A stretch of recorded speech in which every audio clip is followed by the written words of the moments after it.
สุขอุลาเบิกบานหลวงพระบางแห่นางสังขารมวลสุขสำราญประสานขับทุ่มกล่อมใจ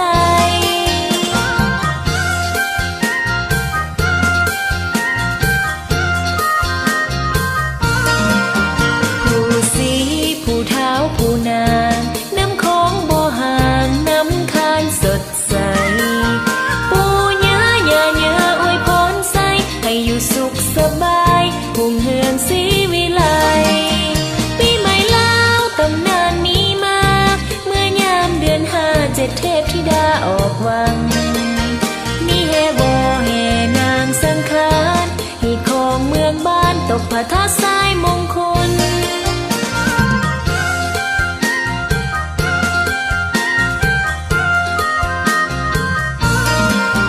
เดือนห้า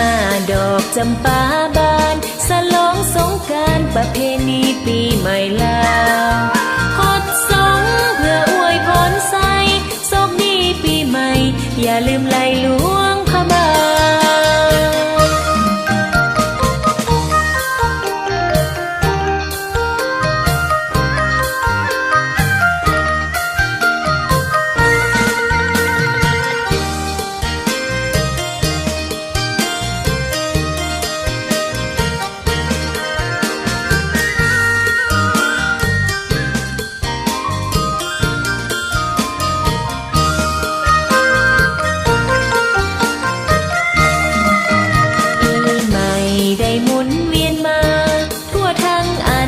สุขอุลาเบิกบานหลวงพระบางแห่นางสังขารมวลสุขสำราญประสานขับทุ่มกล่อมใจ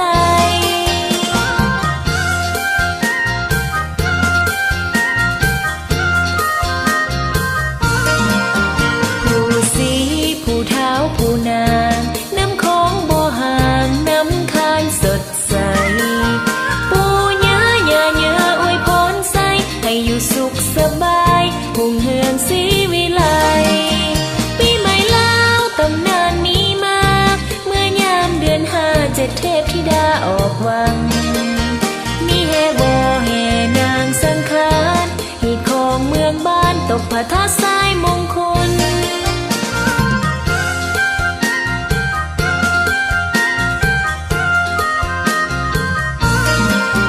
เดือนห้าดอกจำปาบานฉลองสงกรานต์ประเพณีปีใหม่ลาวฮอดสงเพื่ออวยพรใส่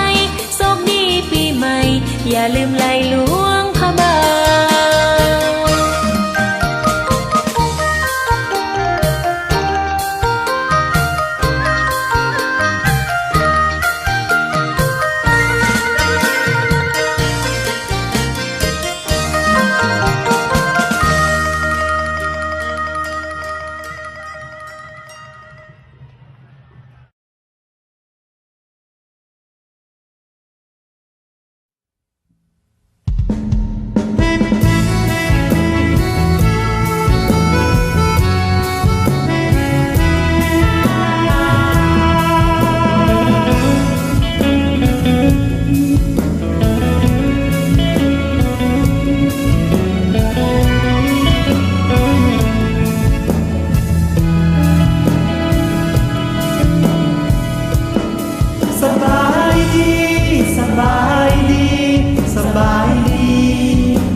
ไว้ใส่ให้พร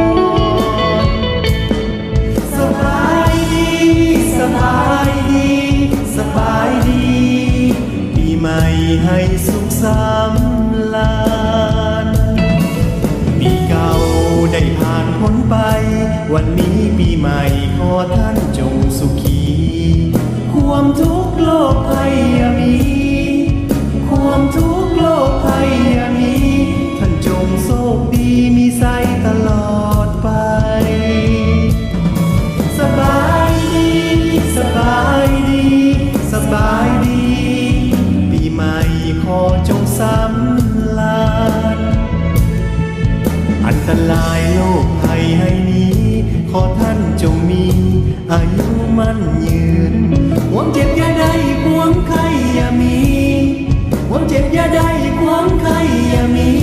จงอยู่สุขีตลอดปีทุกคนสบายดีสบายดีสบายดีปีใหม่ให้ทานโชคดีมาลำวงฟ้อนกันเป็นแถวยกย้ายแกว่งแอวลีลาไผมันเท่าแก่หนุ่มสาวหีบมาฟ้อนกันเท่าแก่หนุ่มสาวหีบมาฟ้อนกันจังว่ามันสามซาก็ยังมีสบายดีสบายดีสบายดีปีใหม่สุขใจแท้